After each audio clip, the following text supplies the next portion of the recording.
is the most breathtaking. Breathtaking kasi halos di ka na makahinga dahil sa hypothermia. CDS1 to customer service please. EDD1 to customer service please. Hindi ko po kinakaya yung lamig. Kaya naman yung lamig kasi sobrang mahangin. Kaya. Sa Bayo Flu, babangon ka sa ginhawa. Ayoko na. Ang lakas ng hangin, Diyos ko.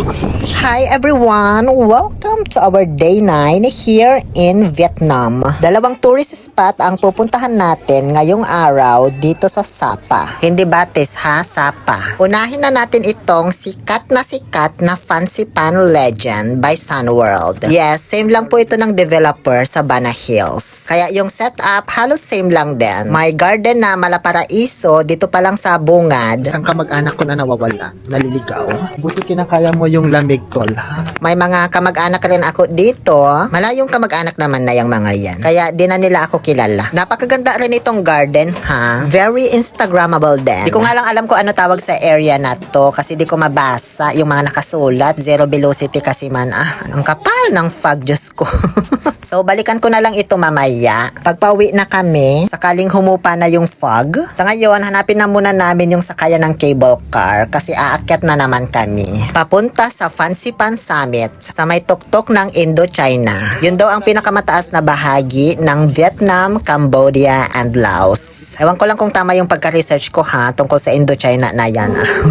Andito na kami sa sakayan ng cable car at ayan po yung mga presyo. Kung ano gusto nyo i-avail na package. Ang kinuha namin yung may kasama ng buffet lunch. Malawak ang cable car nila dito. Kasya siguro 20 katao. Tapos may upuan pa sa gitna hindi lang sa mga gilid-gilid ha. Mas mahaba rin yung biyahe around 20 minutes. Kaya malayo-layo din yung aakyatin nitong cable car. Kabilang din ang Fancy Pan sa Guinness bilang longest non-stop cable car in the world. Nakababa na kami sa cable caru. Kaya sisimulan na naming umakyat patungong Fancy Pan Summit. Wala pa kami sa tuktok pero sobrang lamig na Ang lakas pa ng hangin. Nasa 4 degrees yung temperature ayon sa aking phone. Pero dahil nga sa malakas ang sipwag ng dagom or hangin, parang nagka-times 2 tuloy yung lamig.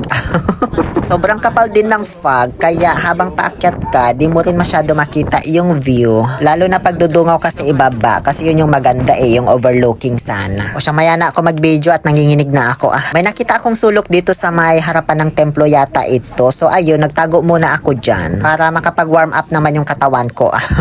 And then, lakad ulit paakyat. So ganun lang yung routine ko dito. Wala ako maipakitang view masyado sa inyo. At di rin ako masyado makapag-video kasi nanginginig talaga yung mga kamay ko. Wala pa man akong gloves.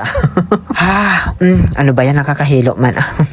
Diba? Rumampa pa. Sinubukan ko lang naman, kaso di man pala kagandahan yung background ko. Ayan may temple dyan sa ibaba kanina yan. Ngayon natatakpan nga zero facilities kasi. Zero balance. So, punta na kami ngayon sa train station. This is the train station. Mataas yung Indochina, kaya may choice ka kung gusto mong akyatin all by yourself o di kaya sumakay ka ng train paakyat. So ayun, sumakay na lang kami kasama naman na to sa ticket na binayaran namin. Paakyat lang naman. So ayun, same lang din talaga sa Bana Hills, may pagganito rin sila. Parang MRT ba? Ang kaibahan nga lang kami naman ngayon yung nagsilbing operator. Exciting din yung view na pwedeng makita dito sa tram, kaso foggy talaga. Kaya zero vulnerability. Mas matarik din yung way nito, kaya kailangan mong humawak talaga kasi matutumba ka. Tan tan tan tan. Arriving at Araneta Center, Cubao Station. Please avoid leaning the doors just in case it will open up accidentally while the train is in motion. Maraming salamat po. Next station, Santolan and Napolis Station. Ayan, andito na daw kami. Konting akyatan na lang ito at makakarating na kami sa tuktok ng Mount Everest. At ayan na po, andito na kami sa Indochina. Ayan, so anong meron dito pag nakarating ka? Magpipicture lang naman gagawin mo dito, diba? Ito na daw yung pinakamataas na bahagi ng Vietnam, Laos, and Cambodia. Ewan ko kung totoo at di ko man nakitang sinukat nila. May mga flag dyan, marami. Pwede ka magpicture habang hawak-hawak yung flag. Iba't ibang bansa din, kaso di ko man mahanap yung sa Philippines. Ewan ko kung may gumagamit ba o sadyang wala talagang flag ng Philippines dito. So yung flag ng Vietnam na lang hinawakan ko nung nagpicture ako dyan. So sa mga napansin ko dito, sobrang dami daming Pilipinong turista. As in, dalawang grupo nga nakiso yung picturean ko sila dito eh. Tapos syempre, pinicturean din nila ako. Salamat he.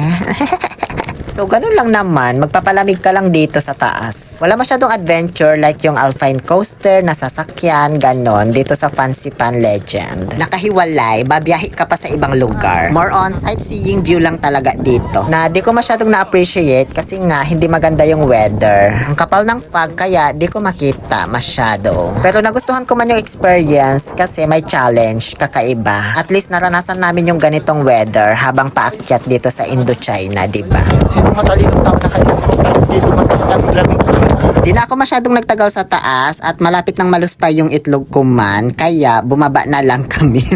Yung ibang mga kasamahan ko, nag-train sila pababa, pero dahil matatag pa naman ako, nilakad ko na lang. Madami ka rin namang madadaan ng magagandang view habang naglalakad pababa. Basta kaya mo yung lamig ha. Sa kalagitnaan ng pagbaba ko, may nakita akong isang malaking Buddha tapos may pasukan sa loob. Siyempre, pumasok ako para man mainitan kahit papaano ah. Luckily, meron namang heater dito sa loob. Ayan oh. Kaya ayan, dito muna kami nagpalipas ng ilang minuto ni Sir Melch. And then, baba na naman ulit kung saan parang mas malakas yung hangin ngayon. Makakauwi pa kaya akong buhay nito. Oo. Ngayon, pasakay na ulit kami sa cable car pababa para mag-lunch doon sa kanilang buffet kasi hindi pala dito yung buffet nila. Shout out sa mga kasama kung kinaya yung lamig ba. Ayan, sina Sir D, Sir Melch. Naantay ko sila kasi hawak nung staff tong cellphone ko. Andiyan kasi yung mga ticket namin. Ang swerte namin pagsakay sa cable car kasi solo namin B. Pito lang kami tapos may napasama lang na dalawang magjowa. Ayan oh. Sobrang dami kasi nung susunod sa amin, eh di na sila magkasya lahat. Kaya pinauna na kami, sa next cable car na lang sila, diba? Hanggang sa makalapag na kami dito sa ibabang luksa, safe and sound. Di na ako masyadong nag-vlog dito sa may buffet nila kasi papuno na talaga itong memory ko guys. Imbes na mas ma-enjoy ko pa yung view, panay delete ginagawa ko dito sa phone ko. After ko mag-lunch, dumiretso na ako agad dito sa may garden na una naming nadaanan kasi nga foggy ito kanina, diba? E ngayon, maaliwalas na ang panahon. Kaya sinambot ko talaga mag-video-video dito kasi ang ganda man talaga ng view.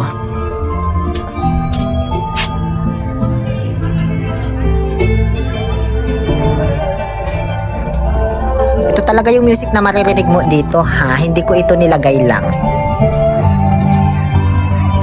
Tignan nyo, diba? May paganyan pa pala. Di ko nakita to nung pagpasok namin. Buti na lang binalikan ko talaga. Ito pa, diba? Ang ganda rin. Natatakpan to ng fog kanina, kaya di ko nakita.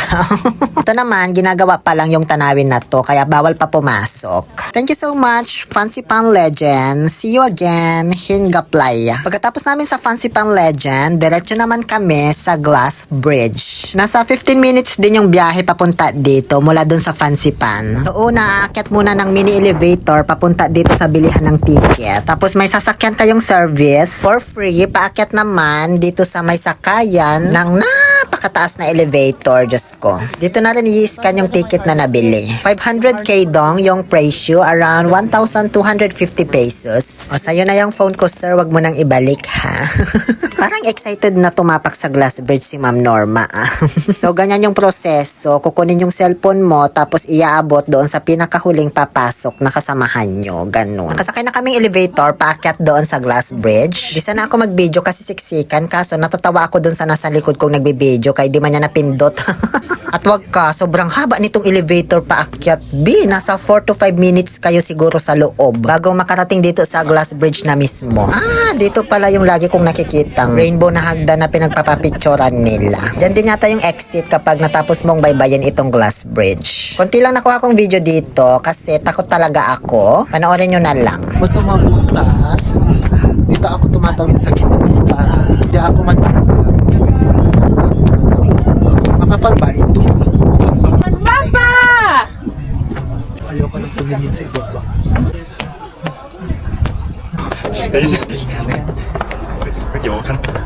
Katapusan nyo na yan. Diyos ko. Diyos ko. Ito na yata ako mamamatay man. Diyos ko. May acrophobia pa naman ako. Ayoko na. Lakas ng hangin. Ang lakas nga eh, umuga. Wag gumawa ng ganito. Diyos ko. Ay! Lakas ng hangin! Oh my God! Mauna na po kayo, ma'am. Sunod po ako.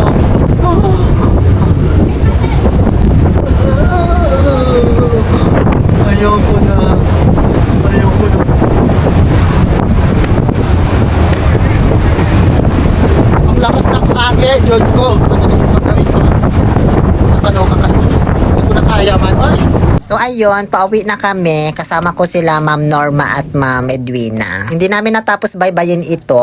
Parang wala pa nga yata kami sa kalahati. Di na rin kami umabot doon sa tutulay ka na naka-harness tapos may drone shot. Isa pa naman yun sa nilook forward ko kaso wala guys. Hindi maganda talaga ang weather. Sobrang lakas ng hangin tapos mararamdaman mong parang umaalog talaga itong glass bridge, kaloka. As in, gumigewang talaga mararamdaman mo kaya nakakatakot. Pero alam mong safe naman kasi kung delikado di noon pa dapat to bumagsak, diba?